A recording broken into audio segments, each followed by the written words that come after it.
Politics, commentary, entertainment, sports, news and opinion now. Here is Steve Malzberg. The problem is, and this is something, I'm not a military planner, but Hamas puts its missiles, its rockets in civilian areas. Part of it is that Gaza is pretty small and it's very densely populated. They put their command and control of Hamas military leaders in those civilian areas. Israel, I know, has sent warnings and tried to get people to move. But in any kind of conflict, there are going to be civilian casualties, and we need to try to get to a ceasefire as soon as possible. All right, folks, welcome back. Joining us now, once again, I'm very happy to say, actually, I'm sorry he keeps coming here for this reason, but I'm very happy to welcome in Ambassador Ido Aharoni, the Consul General of the State of Israel here in New York. And Mr. Ambassador, welcome back, sir.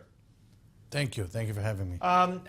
Is it a case of Gaza being too small and too crowded, and that's why Hamas is forced to put their military structure and weapons in civilian areas?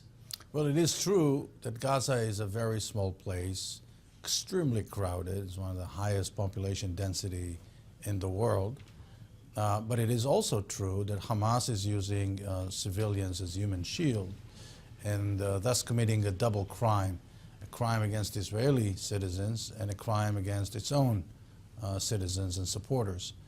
So the reality on the ground is highly complex, and the military operation that is right now being conducted by the Israel Defense Forces on the ground requires maximum caution, requires maximum pinpointed approach, and this is exactly what we're trying to do. All right, let's talk about all you hear if you watch the media in this country is ceasefire, ceasefire. All you hear from our politicians, State Department President, Hillary Clinton, anybody that's weighing in is we have to have a ceasefire. Is it accurate to say that any ceasefire, whether it's brokered by Egypt and Israel, or somehow by Turkey and Qatar, which I don't see happening, or the PA, that ceasefire would involve Israel continuing to do the job with the tunnels and the rockets until Israel feels it's done enough? Well, there's a debate in Israel, Israeli public opinion. There's also the lively debate within the Israeli political system of where should we stop the operation. One thing for sure, the Israeli cabinet is not willing to put up with this situation anymore when the Hamas has a massive rocket system with 12,000 rockets, 3,000 of them, nearly 3,000 were already launched against Israel, and has this massive network of tunnels, offensive penetration tunnels, hundreds of them. So the operational goal is to destroy them, to deprive Hamas from that capability. The IDF, the Israel Defense Forces, is on the ground doing just that. It doesn't mean that we're not interested in ceasefire. This escalation, as our viewers know well, was imposed on us. This was a decision made by Hamas. We said yes to no less than 5 attempts to propose a ceasefire by Egypt, 2 of them by the United Nations. Hamas rejected all of them. Which is kind of unusual. I think you may admit, I'm not going to put words in your mouth, that Hamas so concerned about public opinion and they're waging that PR war, and unfortunately, because of our media winning it in the eyes of, although the polls show Americans support Israel, but when I say winning it, I mean it's non-stop. It might as well be Hamas television, even on CNN these days with the body count and the footage. But it would behoove Hamas from a PR standpoint, someone who's so PR conscious, to at least engage in a ceasefire for a day, for the 12 hours, and let it stick and not violate it even when it's humanitarian. Do you feel, as some have speculated, that this is Hamas's last stand, that they feel they're going all out now and they got to get what they want out of this, or that's what they feel, and so there's no turning back for them whatsoever? I tend to agree with you. I think that all-out war is the right description. It's the right framework for this conversation. What you're seeing is an organization that is operating out of acute weakness that was caused by several factors. The implosion of Syria, the international pressure on Iran, the counter-revolution in Egypt that pushed their ideological twin, the Islamic Brotherhood, behind bars. Of course, the fact that Mahmoud Abbas, the leader of the Palestinian Authority, is beginning to understand that the political alliance that he formed with Hamas was a strategic mistake. And of course, the people of Gaza themselves that are beginning to ask questions. Why are we doing this? What is the exit strategy? What is the end goal of this military onslaught against Israeli civilians? So I think a combination of all those factors put Hamas in an extremely difficult position. I would even say vulnerable position in the eyes of the Gazans themselves. You know, the Israeli government and Netanyahu has spoken out quite vocally about Iran and the deal that's being worked out, the talks. Of course, most recently, a deadline was not met. And despite the fact that this administration had said if the deadline wasn't met, there'd be more sanctions and the talks would break off probably, they extended the deadline and took away some of the sanctions. I don't see how those talks could be held in a vacuum on just that issue, whether you would think it's helpful or not, when at the same time, and correct me if I'm wrong, it's Iran who's likely pulling the strings to some extent with Hamas. Certainly, they pull all the strings with Hezbollah. And not to mention the American blood they have on their hands, but let's put that aside. Is Iran a player in what's going on with Hamas, in your view? Undoubtedly. I don't think that there's a question about it. Iran has been a player since the Islamic Revolution. It's the only country in fact in the world that has a fully dedicated ministry called the Ministry for the Exportation of the Islamic Revolution.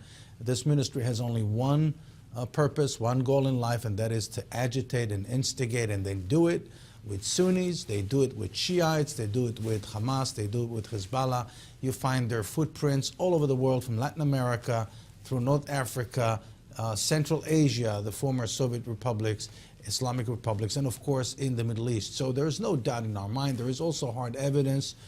We were able to intercept several arms shipments sent by Iran to Hamas by sea, and so we know that Iran is a big player, and of course Iran is not playing a constructive role even within the Islamic world itself.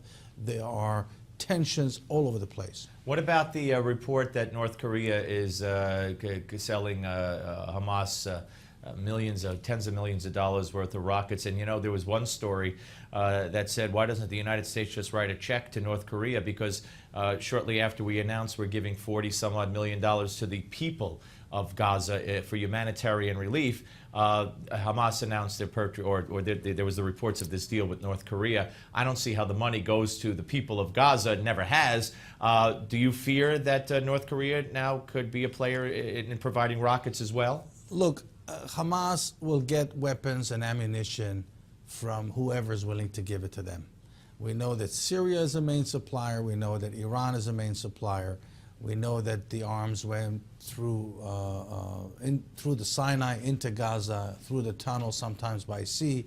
We know that Sudan had something to do with it.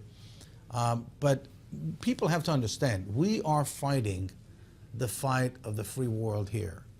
And I realize that some of the images coming out of Gaza are not easy to watch. They're not easy to watch for us as well.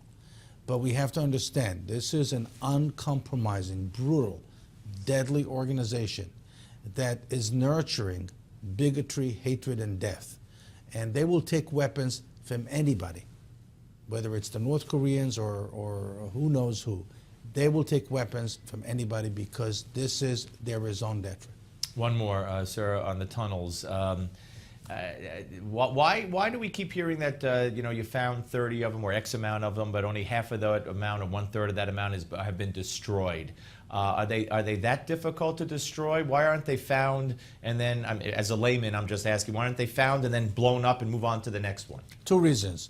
We're operating in a highly populated urban area, and when you use explosives, especially so deep in the ground, there is a real danger that structural damage will be inflicted and innocent people will be harmed, and that's one of the reasons why it takes us so long. The second reason is because Hamas took the entire system and took it underground, sometimes 70 feet down. 70 feet below ground is 7 stories. It's very difficult to get there. It's very difficult to use and operate heavy machinery. It's very difficult even to place the explosives in there. So the operational undertaking, the logistical undertaking here is huge. And it takes time, professionalism, and specialty. That's why it takes so long. All right. Listen, thank you, sir, for answering all the questions and for coming up. Really appreciate it. Thank you. Mr. Ambassador. That's Consul General of Israel here in New York, Ambassador Ido Aharoni. When we come back, folks, it's, you know it, it's Give Me Five right here on the Steve Malzberg Show, and it's only on Newsmax Television. Don't go away.